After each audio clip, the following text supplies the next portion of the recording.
जाएं तो दो बातें कह सकें। एक तो जो डॉक्टर साहब कहते हैं, देखें जी मैंने डिफॉल्ट नहीं होने दिया, इकोनॉमी आपने तबाह कर दी साल के अंदर, दैट इज इररेलेवेंट, हमने डिफॉल्ट नहीं होने दिया। दूसरा अब ये कह देंगे शायद, देखें हम फिर IMF को भी हमने वापस नहीं निगोशिएट कर लिया और IMF का हमने 9th रिव्यू भी कर लिया। Let the country and people be damned. एक बंदा आपने टैक्स नेट में ऐड नहीं किया, जो तनख्वाहदार आदमी है उसी को आपने डबल टैक्सेशन कर दी, जो थोड़े बहुत रींग के कारोबार चल रहे हैं उनके प्रॉफिट्स पे आपने सुपर टैक्स की बात कर दी। आपकी गवर्नमेंट में इतनी हिम्मत नहीं है कि जिन बैंकों के ऊपर आपने इतने बड़े बड़े डायलॉग मारे थे, 56 बिलियन कमा लिया बैंकों ने टैक्स मैनिपुलेशन में, और जी पूरी मार्केट तबाह कर दी, सबको क्लीन बिल ऑफ हेल्थ दे दिया, बिकॉज उनसे ही आप लोग उधार लेके खाते हैं, जो मैं और आरिफ साहब और इनडायरेक्टली तो आप खुद भी और डॉक्टर साहब हम चुकाते हैं अपने टैक्सेस के अंदर से। सो एब्जेक्ट फेलियर है आपकी गवर्नमेंट का। Taxing the already taxed, no new persons. आप जो आपके इलेक्टोरल आपका कॉन्स्टिट्यूंसी है, दुकानदारों को हिम्मत नहीं है आपकी, आप ये जो है रिटेलर्स को टैक्स लगाएं, आपकी हिम्मत नहीं है किसी और को टैक्स लगाएं, तो क्यों नहीं ये ड्रामा ख़त्म कर देते और कहते थे ठीक है यार हाथ उठा लें, ये दो हमारे प्रोजेक्ट्स थे, यही भी हम आ जाएंगे, हम आपको IMF दे देंगे और अगस्त 11-12 तक हम डिफॉल्ट नहीं होने देंगे। कोई सक्सेस क्लेम कर सकते हैं आप? बिस्मिल्लाहिर्रहमानिर्रहीम। मैं आरिफ भाई की बात को थोड़ा सेकंड करूंगा कि मुदल्लिल जितने आप अच्छे माशाल्लाह मईशत पे उबूर रखते हैं, मेरा ख्याल है आज मैं आपका शागिर्द बन गया हूँ। मालिक भाई, जब इस हुकूमत मिली थी अप्रैल में तो हालत क्या थी? आपके पास भी ये फिगर्स हैं, मेरे पास भी फिगर्स हैं, और आपने बड़ा अच्छा एक कंपैरिजन, एक सिनेरियो ड्रॉ किया था, और उस सिनेरियो की अक्कासी मैंने आपके पिछले प्रोग्राम में आपको खुद ही पेंट करके दी थी। शायद इस हुकूमत की ये कामयाबी तो आप कहें ना कि जिस किस्म के रिजर्व और जो सिचुएशन हमें मिली थी जब ये हुकूमत आई थी, उस वक्त क्या हाल था? उस वक्त आप IMF से कमिटमेंट तोड़ चुके थे, आप IMF को पीछे धकेल चुके थे, आप पे कोई ट्रस्ट करने वाला नहीं था, आपकी फॉरेन पॉलिसी 0/0 थी। उन चीजों को, उस इकोनॉमी को, एक second I am sorry for interjecting, लेकिन डार साहब फाइनेंस मिनिस्टर बने थे सितंबर में, उन्होंने उस वक्त अपनी फुर्तियां दिखाई, उन्होंने कहा मैं ये करूंगा वो करूंगा। सितंबर से लेके जनवरी तक आप लोगों ने IMF के साथ तातुल डाला था, IMF ने नहीं।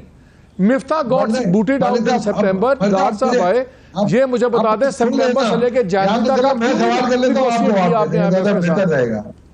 मेरा ख्याल है मैं सवाल कर लूं, आप जवाब दे दें, वो ज्यादा बेहतर नहीं रहेगा? नहीं आप जवाब दें। तो मेरी रिक्वेस्ट है कि मुझे जवाब देने दें, बहुत मेहरबानी मालिक भाई। देखिए, आप जो ये बात करें ना, मैं पहले अप्रैल से लेके चलता हूँ, आप पहले समा बांधे। नवंबर में किसी ने IMF को आने से नहीं रोका था, जो उनका रिव्यू ड्यू था, वो खुद 31 जनवरी को आए हैं। ये आप खुद रिकॉर्ड चेक कर सकते हैं। क्या ऐसा इशू था? कौन सी ऐसी तैयारी नहीं थी IMF के लिए हमारी कि जो उस पर वो नहीं आते? मैं खुद मौजूद था वहां। नवंबर में कोई प्रॉब्लम नहीं था हमारा, दिसंबर में कोई प्रॉब्लम नहीं था, जनवरी में वो आए हैं, जनवरी 31 को आए हैं, और 8 दिन के अंदर उनसे टेक्निकल जो डायलॉग्स थे वो पूरे हुए थे। अगर आप देखेंगे 9 फरवरी तक ये सारी टेक्निकल डिस्कशंस हो चुकी थी। जहां तक रहा सवाल स्टेट बैंक ऑफ पाकिस्तान का, हमारे प्रोफेसर जैदी साहब, डॉक्टर अकबर जैदी साहब खुद बोर्ड ऑफ डायरेक्टर्स में शामिल हैं, तो मेरा ख्याल है राइट फोरम होगा कि जब बोर्ड की मीटिंग हो तो ये उठाएं कि MPC जो आई है वो कौन सी ऐसी चेंजेस आई थी दोनों MPCs के अंदर जो एक हफ्ते के अंदर हुई हैं कि जो इस किस्म की नई चीज आप ले गए। अब आ जाए आप बजट के ऊपर। देखिए, जब फाइनेंस बिल आया था आपके सामने ये चीजें मौजूद हैं कि गवर्नमेंट का या जो फाइनेंस टीम का था या जो FBR का इंटेंशन था वो ये था फैसिलिटेशन करनी थी। बट आपको भी ये पता है कि सिनेरियो चेंज कब हुआ? जब प्राइम मिनिस्टर साहब का ऑर्डर है, he is the captain of the team. उन्होंने कहा नहीं जी हमें IMF में जाना है और हमें इनके साथ रहना है। ऑब्वियसली उनके अपने रीजंस हैं, we cannot debate that, और मैं नहीं कर सकता, उनका जवाब वो खुद देंगे। But when it comes to changes, आप ये देखें कि किसी ने इनकारी नहीं की है, कोई स्टबर्न नहीं बना, हर किसी ने रातों रात जाके 3 रातें जाग के इस प्रोग्राम के हुसूल के लिए लास्ट डिच ट्राई की, और जो उन्होंने कहा उनकी शराइत को पहले भी हम मान रहे थे, मसला सिर्फ ये था कि 9th रिव्यू और 10th रिव्यू का मसला था कि क्या 9th रिव्यू में हमें बजट के प्रपोजल शेयर करने थे कि नहीं। मुझे इशफाक भाई ये बताइए कि आप लोगों ने टैक्स बेस अपनी वाइडन क्यों नहीं किया, लेकिन IMF ने पॉइंट आउट किया जहां जियो पॉलिटिक्स वाली बात है। मैं अब टॉप अमेरिकन डिप्लोमेट से मिला इस्लामाबाद में और उसने मुझे कहा कि जी मेरी मुलाकात हुई डार साहब से and he use the word कि डार साहब ने थ्रेटनिंग जुबान इस्तेमाल की। मैंने कहा जी थ्रेटनिंग क्या? कि उन्होंने कहा कि जी अगर आप लोगों ने IMF को फोर्स ना किया तो पाकिस्तान की माशी तबाही हो जाएगी और इसके जिम्मेदार अमेरिकन होंगे। तो उसने कहा कि मैंने जवाब में कहा कि आप IMF के टेक्निकल सवालों के पॉलिटिकल जवाब ना दीजिए, आप टेक्निकल जवाब दीजिए, आपका IMF के साथ बातचीत हो जाएगी। और हमें अब नज़र आ रहा है कि पिछले 10 दिनों में 6-7 दिनों में कोई जियो पोलिटिकल चेंजेस नहीं हो गई कि जिससे IMF सडनली अमेरिका की मजबूरी हो गई, उसने IMF को कहा कि इनके साथ डील करो। आपने उनसे बात करनी शुरू की टेक्निकल रीजंस पे जो पहले नहीं कर रहे थे। तो आई थिंक डिले और लैप्सेस आपकी साइड पे थे, गवर्नमेंट की साइड पे। IMF ने कोई आपके साथ कोई सहूनी एजेंडा नहीं इस्तेमाल हो रहा था, आप पे इम्प्लीमेंट हो रहा था। अच्छा, तीन चीजें क्या चेंज हुई हैं, आप चले आ जाते हैं इसमें ना। मैं थोड़ा सा, आप मुझे टाइम दें, क्योंकि मुझे सिर्फ इसलिए आपको मुदल्लिल आप जो कह रहे हैं बातें मुझे थोड़ा सा जवाब देने दें।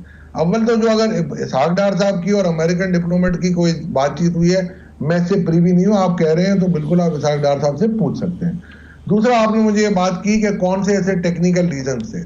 बजट के सारे प्रपोजल्स बजट से 4 दिन पहले IMF के साथ शेयर कर लिए गए थे। उन्होंने 9.2 ट्रिलियन के टारगेट का उन्होंने कहा था कि कैसे होगा, उनको पूरे मेजर्स दिखा दिए गए थे।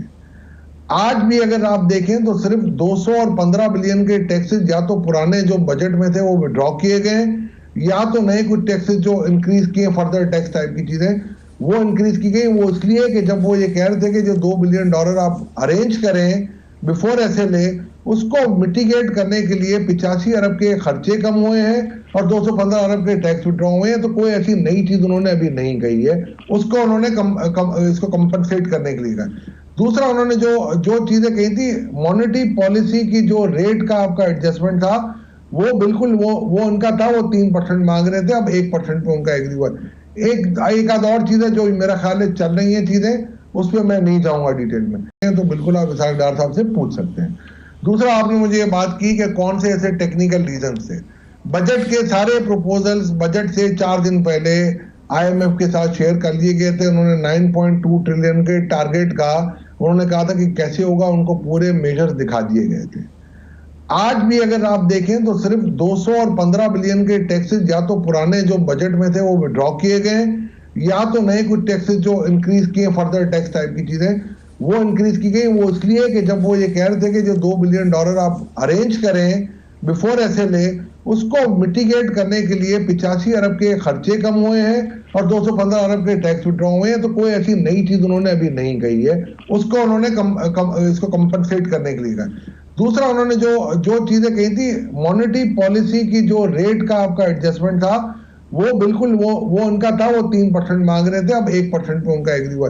एक आध और चीजें जो मेरा ख्याल है चल रही हैं चीजें, उस पर मैं नहीं जाऊंगा डिटेल में।